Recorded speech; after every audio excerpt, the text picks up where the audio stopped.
हर हर महादेव, ओम नमः शिवाय, नमस्कार।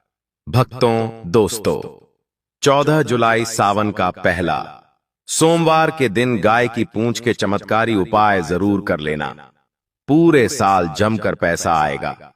जी हां दोस्तों, 14 जुलाई सावन का पहला सोमवार की आप सभी दर्शकों को ढेर सारी शुभकामनाएं। दोस्तों, इस बार सावन का पहला सोमवार 14 जुलाई को है और इस दिन यानी 14 जुलाई सावन सोमवार पर बहुत सारे विशेष शुभ योग का निर्माण हो रहा है।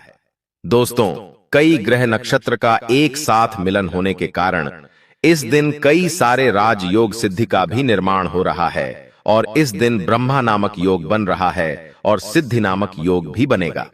दोस्तों, भगवान शिव शंभू को सावन सोमवार का महीना बहुत ही प्रिय है और गाय की पूंछ के बाल पहनने के गुप्त चमत्कारी फायदों के बारे में आज मैं बात करने वाला हूं। अगर आपने इसके फायदे जान लिए तो कभी भी कंगाली आपको नहीं सताएगी, आपको लक्ष्मी कभी परेशान नहीं करेंगी, कभी भी आपको जीवन में असफलता नहीं मिलेगी। तो अपने फायदे के लिए इस वीडियो को शुरू से अंत तक जरूर देखिएगा। गाय को गौमाता कहा गया है। गाय की पूंछ को छूने मात्र से सभी तरह के पापों का नाश हो जाता है। गौ माता समुद्र मंथन से उत्पन्न हुई हैं।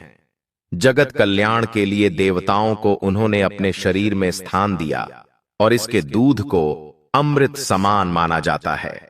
दूध पीने से समस्त प्रकार की बीमारियों से छुटकारा मिल जाता है और वेदों के अनुसार गौ माता की पूंछ में हनुमान जी का वास होता है, ऐसा वेदों और शास्त्रों में लिखा हुआ है। आज जो मैं आपको जानकारी देने वाला हूं वो बहुत ही सुंदर जानकारी है। भक्तों, गाय की पूंछ से आज भी कई जगह झाड़ा लगाया जाता है।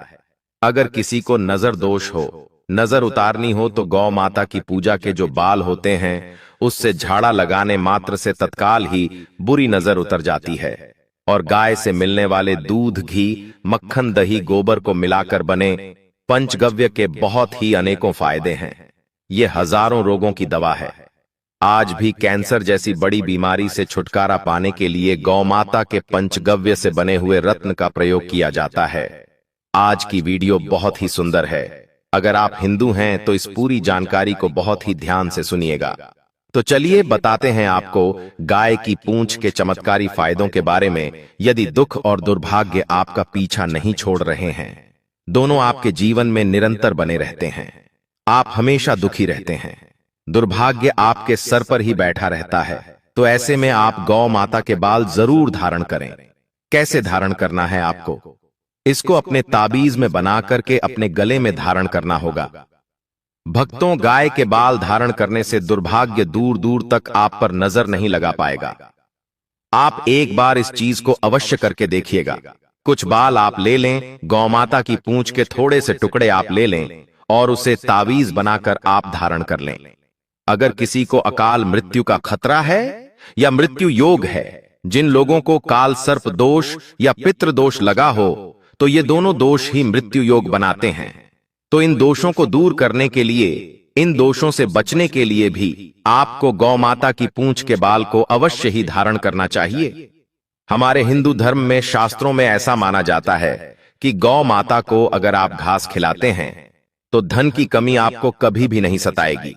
जो लोग धनवान बनना चाहते हैं, ऐसे व्यक्ति मनोकामना को बोलते हुए गौ माता को घास अवश्य खिलाएं। नकारात्मक शक्तियां आपसे हमेशा दूर भागेंगी। मंगल दोष को दूर करने के लिए विवाह में रुकावट के कारण अगर संतान प्राप्ति नहीं हो पा रही है, तो संतान प्राप्ति के लिए, पुत्र प्राप्ति के लिए, नौकरी, व्यवसाय के लिए भी आप इसे धारण कर सकते हैं। लेकिन उनके अलग अलग नियम हैं। तो आपको क्या करना होगा? अगर आप पर बहुत ज्यादा कर्ज चढ़ गया है और कर्ज को चुकाने के लिए आपके पास पैसे नहीं हैं, आप चाहते हैं कि कहीं से आपको अचानक धन की प्राप्ति हो जाए ताकि आप उस कर्ज को चुका सकें और धन इतना आए कि आप उस कर्ज को चुकाकर हमेशा आलीशान बंगले में अच्छे से रह सकें, तो ऐसे में आपको क्या करना होगा? आपको एक पीले रंग की कौड़ी के साथ में गाय की पूंछ के बाल को बांध करके अपने गले में धारण करना होगा। लेकिन मित्रों, इसे आप अपने गले में लाल रंग के कपड़े में धारण करेंगे। इस बात का विशेष रूप से आपको ध्यान रखना है कि आपको लाल रंग के कपड़े में ही एक कौड़ी और थोड़ी सी गाय की पूंछ के बालों को धारण करना होगा, और इसे आप शुक्रवार के दिन धारण करें, क्योंकि कौड़ी जो होती है वो मां लक्ष्मी की प्रिय होती है, और कौड़ियां भी समुद्र मंथन से ही उत्पन्न हुई थीं।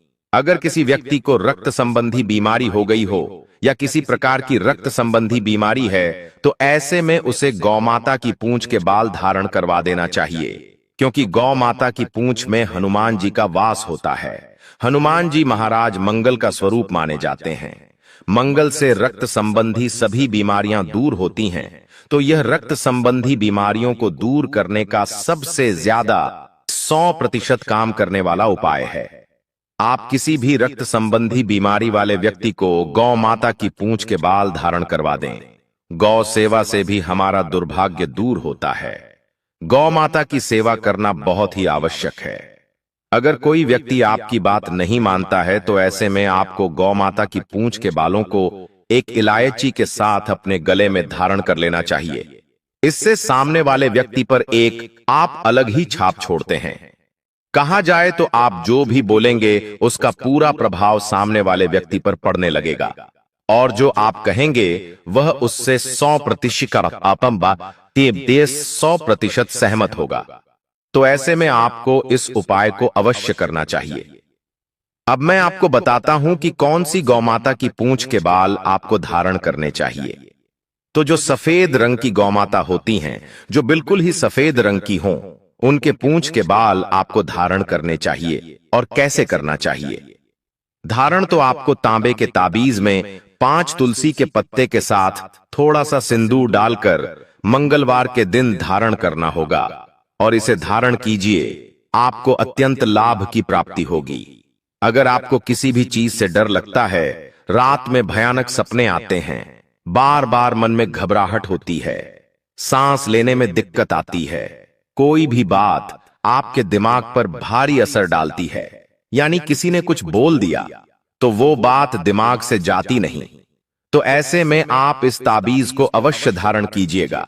भक्तों, सभी तरह के संकट ताबीज को धारण करने मात्र से ही दूर हो जाएंगे।